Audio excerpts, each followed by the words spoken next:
Hello friends, today our topic is algebraic expression.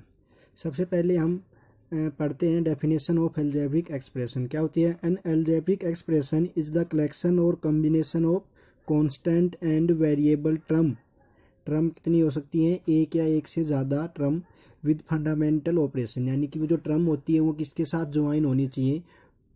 Fundamental operation के साथ। Fundamental operation में कौन कौन से साइन आते हैं? प्लस, माइनस, मल्टीप्लाई और डिवाइड। जो टर्म है वो किसके साथ ज्वाइन हो? फंडामेंटल ऑपरेशन के साथ ज्वाइन हो, उसमें वेरिएबल और कांस्टेंट हो। जैसे कि हम फॉर एग्जांपल बात करते हैं। सबसे पहला हमारे पास जो एग्जांपल है वो है 7y + 3x। यहाँ पे y और x दोनों क्या हैं? वेरिएबल है। 7 और 3, 7 जो है यहाँ पे ये क्या है? कोफिशिएंट ऑफ y है। 3 क्या है? कोफिशिएंट ऑफ x है। अगर हम बात करें एक एग्जांपल हमारे पास और है 5y + 3x प्लस में 10। यहाँ पे अगर पूछे कि वेरिएबल कौन कौन से यूज हो रहे हैं, तो कौन कौन से वेरिएबल यूज हो रहे हैं? वेरिएबल है हमारे पास y और x। कोफिशिएंट है, y का जो कोफिशिएंट है वो कौन सा है? 5 है। कोफिशिएंट ऑफ x है वो कौन सा है? 3 है। और जो 10 है ये क्या है हमारे पास? कांस्टेंट टर्म है। ये जो 10 है ये क्या है? कांस्टेंट टर्म है। अब हम बात करते हैं कोफिशिएंट की। जैसे कि फॉर एग्जांपल बात करें, कोफिशिएंट क्या होता है? या किसी वेरिएबल का हमें कोफिशिएंट फाइंड आउट करना हो। पहला जो एग्जांपल मान के चलते हैं 3x²। सेकंड जो एग्जांपल हम ले लेते हैं 3xy। अब जो एग्जांपल फर्स्ट में है, कोई पूछे कि x का कोफिशिएंट कितना है, तो इस अलजेब्रिक एक्सप्रेशन में क्या है? x की कोई भी वेरिएबल नहीं है। जो वेरिएबल हो किसका है? x² का है। तो यहाँ पे जो x का कोफिशिएंट होगा वो कितना होगा? 0 होगा।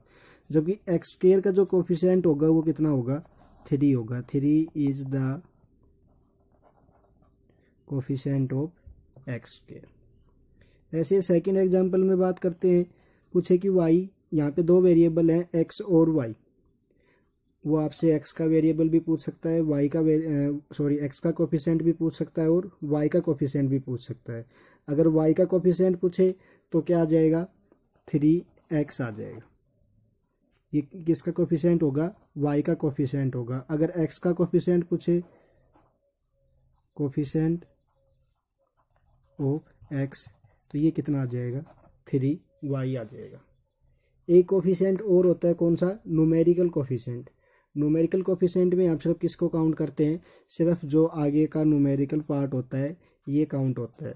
यानी कि न्यूमेरिकल कोफिशिएंट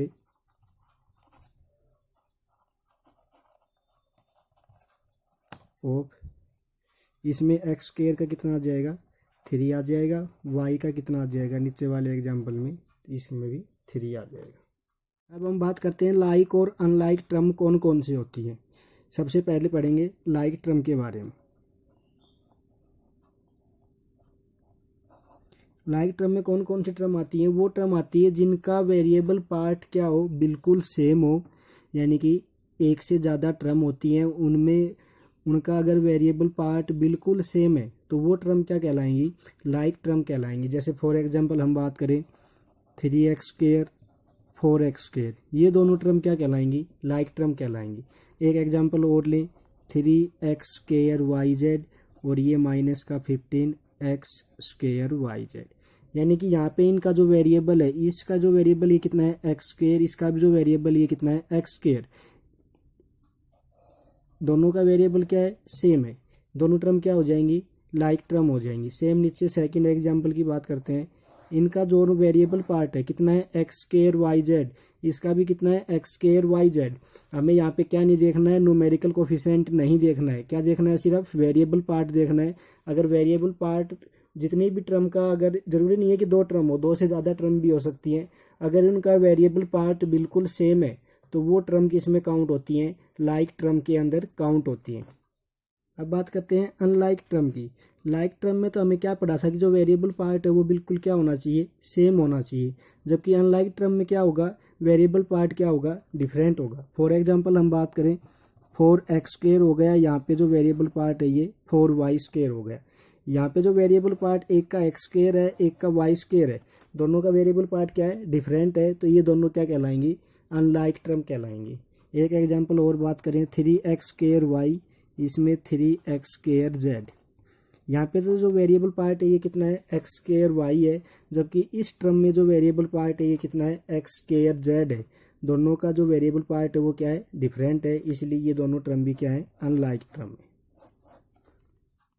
अब हम बात करते हैं टाइप ऑफ एल्जेब्रिक एक्सप्रेशन।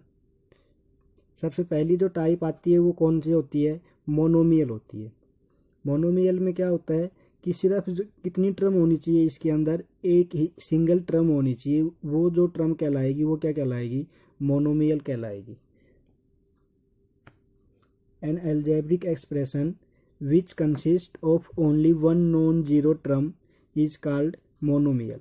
जैसे कि फॉर एग्जांपल हम बात करें 3x 5z 3x², यानी कि ये टर्म किनके साथ में कंबाइन नहीं है, किसी भी फंडामेंटल ऑपरेशन यानी कि प्लस माइनस मल्टीप्लाई और डिवाइड के साथ में क्या नहीं है, किसी दूसरी टर्म के साथ कंबाइन नहीं है। तो ये टर्म क्या है, सिर्फ सिंगल टर्म है, ये टर्म क्या कहलाती हैं, मोनोमियल टर्म कहलाती हैं। ऐसे जो सेकंड टर्म है वो है हमारे पास बाइनोमियल।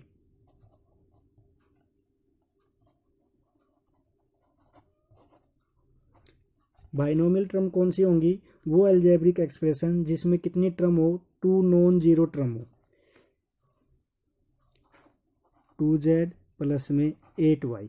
यहाँ पे कितनी टर्म है, एक टर्म ये है, एक टर्म ये है, दोनों टर्म क्या है, नॉन जीरो टर्म है। कौन कौन से वेरिएबल में है, z और y वेरिएबल में, यानी कि ये टर्म क्या है, बाइनोमियल टर्म है। दोनों टर्म, एक ये वाला एल्जेब्रिक एक्सप्रेशन, एक ये एल्जेब्रिक एक्सप्रेशन, दोनों किसके साथ में कंबाइन है, प्लस ऑपरेशन के साथ में कंबाइन है। तो ये जो टर्म कहलाएंगी ये क्या कहलाएंगी, बाइनोमियल टर्म कहलाएंगी, binomial term of the algebraic expression. Third जो टर्म आती है वो है trinomial.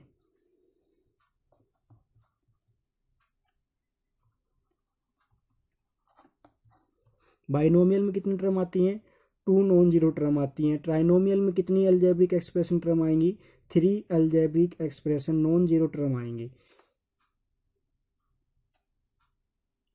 a plus B plus सी, यहाँ पे आप वेरिएबल कुछ भी ले सकते हैं, अल्फ़ाबेट में ए से लेकर जेड तक आप कोई भी वेरिएबल कंसिडर कर सकते हैं। सिर्फ ट्राइनोमियल में कितनी टर्म होंगी, 3 टर्म होंगी।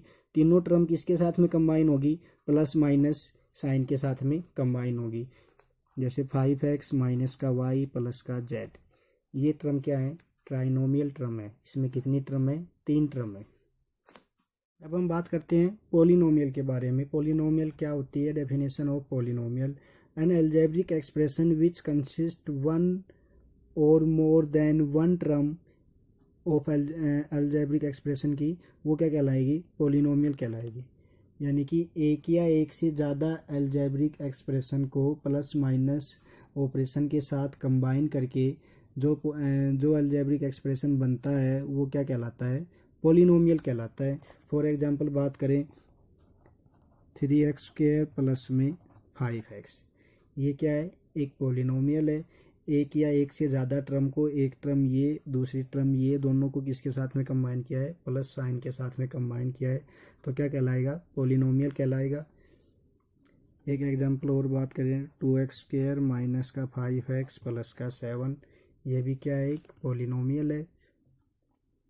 इससे अगला जो टॉपिक है ये है डिग्री ऑफ पॉलिनोमियल। अब हम पढ़ेंगे डिग्री ऑफ पॉलिनोमियल क्या होती है।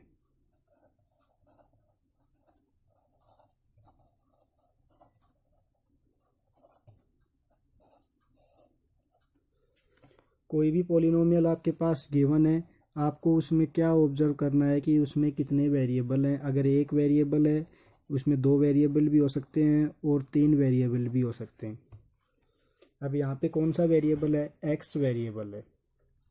आपके पास पॉलिनोमियल गिवन है 2x³ minus 5x5 plus 7x10।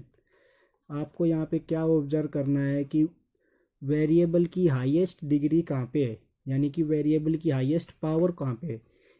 यहाँ पे देखो x की पावर कितनी है, 3, यहाँ पे x की पावर कितनी है, 5, यहाँ पे x की पावर कितनी है 10। तो इस पोलिनोमियल की जो सबसे हाईएस्ट पावर होगी वेरिएबल की वो क्या कहलाएगी, डिग्री कहलाएगी। तो यहाँ पे सबसे हाईएस्ट कितनी है 10, तो डिग्री कितनी आ जाएगी 10 आ जाएगी। बात करते हैं name of the degree of polynomial. अगर किसी पोलिनोमियल की डिग्री 1 होती है, जैसे कि 3x 7x 10y 7b, ये जो सभी पोलिनोमियल है इसमें जो वेरिएबल की पावर है वो कितनी है 1 है, तो ये सभी पोलिनोमियल क्या कहलाएंगे, लीनियर पोलिनोमियल कहलाएंगे। ऐसे ही अगर डिग्री कितनी हो 2 हो, 3x square 9b square 7x square 10b square, यहाँ पे जो वेरिएबल की जो मैक्सिमम पावर है आप इसमें क्या कर सकते हो, कुछ ऐड भी कर सकते हो, 5x इसमें 7x, यहाँ पे जो मैक्सिमम पावर है वेरिएबल की वो कितनी है 2 है। तो ये पोलिनोमियल कौन सा कहलाएगा, क्वाड्रेटिक पोलिनोमियल कहलाएगा।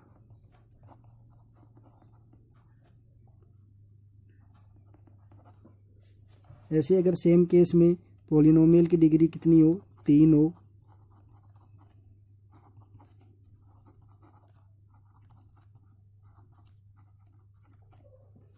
यहाँ पे जो मैक्सिमम पावर है वो कितनी है 3 है, तो ये जो पोलिनोमियल है ये कौन सा है, क्यूबिक पोलिनोमियल है। अगर डिग्री कितनी हो 4, तो वो जो पोलिनोमियल कहलाता है, जैसे कि 4x की पावर 4 4x प्लस में 1, यहाँ पे जो हाईएस्ट पावर है वेरिएबल की वो कितनी है 4 है, तो ये जो इक्वेशन कहलाएगी ये क्या कहलाएगी, बाई क्वाड्रेटिक इक्वेशन कहलाएगी, यानी कि बाई क्वाड्रेटिक पोलिनोमियल।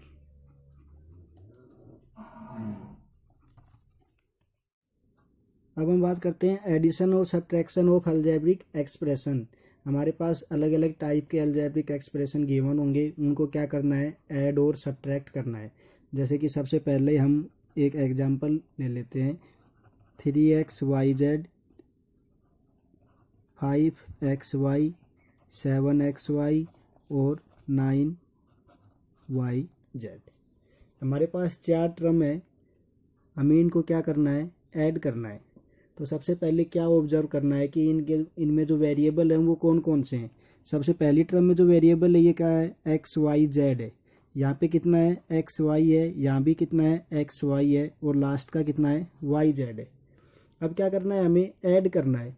तो ये जो वेरिएबल है xyz, इसको छोड़कर बाकी किसी भी टर्म में नहीं है, तो ये क्या आ जाएगा, सेम आ जाएगा 3xyz प्लस यहाँ पे xy है, ये xy है, यानी कि इन दोनों का जो वेरिएबल है वो क्या है, सेम है। एडिशन और सब्ट्रैक्शन सिर्फ उन्हीं टर्म का होगा जिनका वेरिएबल पार्ट क्या हो, बिल्कुल सेम हो। अब इनका xy है, इसका भी xy है, दोनों का बिल्कुल सेम है, तो 7 और 5 कितना होता है 12xy। लास्ट का जो टर्म है इसका वेरिएबल कितना है yz है, बाकी इस टर्म को छोड़कर बाकी किसी भी टर्म का वेरिएबल कितना नहीं है, yz नहीं है, तो ये टर्म क्या आ जाएगी, सेम आ जाएगी yz। सेकेंड एग्जांपल की अगर बात करें, 3x square y 3xy square 4x square y और 7xy स्क्वायर। सबसे पहली टर्म का जो वेरिएबल पार्ट है x स्क्वायर y, इसका कितना है xy स्क्वायर, इसका x स्क्वायर y और xy स्क्वायर, यानी कि पहली टर्म और थर्ड टर्म दोनों का वेरिएबल क्या है, सेम है। तो ये दोनों टर्म क्या हो जाएंगे, आपस में ऐड हो जाएंगी। 3 + 4 कितना होता है 7, बाकी पीछे का वेरिएबल पार्ट सेम ऐसे की ऐसे, प्लस ये xy स्क्वायर है, ये भी xy स्क्वायर है, दोनों का वेरिएबल सेम है। 7 और 3 कितना होता है 11, पीछे का वेरिएबल सेम। अब यहाँ पे तो जो वेरिएबल है ये है x स्क्वायर y, यानी कि x की पावर 2 है, y की पावर कितनी है 1। यहाँ पे xy स्क्वायर, x की पावर कितनी है 1, y की पावर कितनी है 2। अब ये दोनों क्या नहीं हो सकते, ऐड नहीं हो सकते, क्योंकि इनका जो वेरिएबल पार्ट है ये क्या है, डिफरेंट है। अब बात करते हैं हम सब्ट्रैक्शन की, यानी कि किन्हीं भी 2 या 3 टर्म को क्या करना हो, सब्ट्रैक्ट करना हो। जैसे कि 5x स्क्वायर y माइनस का 3xy और माइनस का 2x²y। सबसे पहली टर्म 5x²y, इसका वेरिएबल पार्ट है x²y, इसका वेरिएबल पार्ट xy और इसका x²y। सबसे पहले हमें कौन कौन सी टर्म कलेक्ट करनी है, वो टर्म कलेक्ट करनी है जिनका वेरिएबल पार्ट क्या हो, बिल्कुल सेम हो, यानी कि 5x² माइनस का 2x² माइनस का 3xy। 5 में से 2 माइनस हुआ कितना आ जाएगा 3x²। अब इसका वेरिएबल क्या है 3xy, यानी इसका वेरिएबल कितना है xy, इसका कितना है x²y। ये दोनों टर्म क्या नहीं होंगी, अब सब्ट्रैक्ट नहीं होगी, इसका यही क्या आ जाएगा, आंसर आ जाएगा। अब हमें क्या करना है, मल्टीप्लिकेशन ऑफ द पोलिनोमियल। आपके पास पोलिनोमियल गिवन होंगे, उनकी क्या करनी है, मल्टीप्लाई करनी है। एडिशन सब्ट्रैक्शन में तो हम क्या देखते थे कि उनका वेरिएबल पार्ट अगर सेम है तो उनको क्या कर देते थे, ऐड कर देते थे, और जिनका सेम नहीं है वो क्या रह जाता था, वैसे की वैसे रह जाता। अब क्या करना है, मल्टीप्लाई करना है। मल्टीप्लाई दोनों से क्या है, थोड़ा डिफरेंट है। मान लेते हैं कि ये दो पोलिनोमियल है, इनकी क्या करनी है, मल्टीप्लाई करनी है। मल्टीप्लाई कैसे करते हैं, कांस्टेंट की मल्टीप्लाई कांस्टेंट के साथ कर दो। 7 की मल्टीप्लाई 5 के साथ कितना आ जाएगा 35। अब a² की मल्टीप्लाई किसके साथ करो, a के साथ करो। a² मल्टीप्लाई में a, दोनों का जो बेस है वो कितना है, a है, सेम है। बीच में किसका साइन है, मल्टीप्लाई का साइन, तो पावर क्या हो जाएंगी, ऐड हो जाएंगी। 2 यहाँ पे है, 1 यहाँ पे है, a की पावर कितनी आ जाएगी 3 आ जाएगी। ऐसे b मल्टीप्लाई b², दोनों का बेस कितना है b, सेम है। यहाँ पे b की पावर 1 है, ये b की पावर 2 है, दोनों को ऐड करेंगे तो कितना आ जाएगा, b की पावर 3 आ जाएगा। एग्जाम्पल की बात करें, 5xyz मल्टीप्लाई में 3x²yz² मल्टीप्लाई में 5y और z। सबसे पहले क्या करना है, कांस्टेंट की मल्टीप्लाई कांस्टेंट के साथ करनी है। 5 की मल्टीप्लाई 3 के साथ की 15, 15 की मल्टीप्लाई 5 के साथ की 75। अब x वेरिएबल, x यहाँ पे x की पावर 1 मल्टीप्लाई x की पावर 2, और यहाँ पे x की वेरिएबल है ही नहीं, तो क्या हो जाएंगे, सिर्फ ये दो वेरिएबल, x दोनों का सेम बेस है, बीच में मल्टीप्लाई का साइन है, पावर क्या होगी, ऐड होगी, कितना आ जाएगा x की पावर 3। इसके बाद में कौन सा वेरिएबल है, y की पावर 1 मल्टीप्लाई y की पावर 1 मल्टीप्लाई y की पावर 1, कितना आ जाएगा y की पावर 3। और z की पावर 1 मल्टीप्लाई z की पावर 2 मल्टीप्लाई z की पावर 1, 1 + 2 3 और 4, यानी कि z की पावर 4। ये क्या हो गई, मल्टीप्लाई हो गई। सेम ऐसे क्या है, डिवाइड है। डिवाइड मान लेते हैं कि 5x²yz² को डिवाइड करना है 5xyz के साथ में।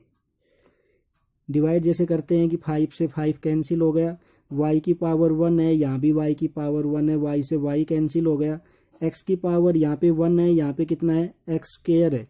इसको कैसे लिख सकते हैं, जैसे कि x² z² अपॉन में xz है।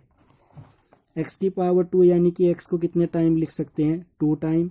z की पावर 2 तो z को कितने टाइम लिख सकते हैं, 2 टाइम, डिवाइड में x मल्टीप्लाई में z। एक x से एक x कैंसिल हो जाएगा, एक z से एक z कैंसिल हो जाएगा, हमारे पास आंसर कितना आ जाएगा, xz आ जाएगा। अनदर एग्जाम्पल की बात करें, 60xy c² को डिवाइड करना है 15x²yz के साथ में। अब देखो 15 से कैंसिल हो जाएगा 4 पे, यहाँ पे x² है, यहाँ पे x है। सबसे पहले क्या करो, अगर डायरेक्ट करना नहीं आता है तो इन टर्म को एक्सपेंड कर लो। 4 multiply x multiply y multiply c multiply c multiply a, divide में x multiply x multiply y multiply z, यानी कि जिस टर्म की जितनी पावर होगी हम क्या लिख सकते हैं, उसको उतने ही टाइम लिख सकते हैं।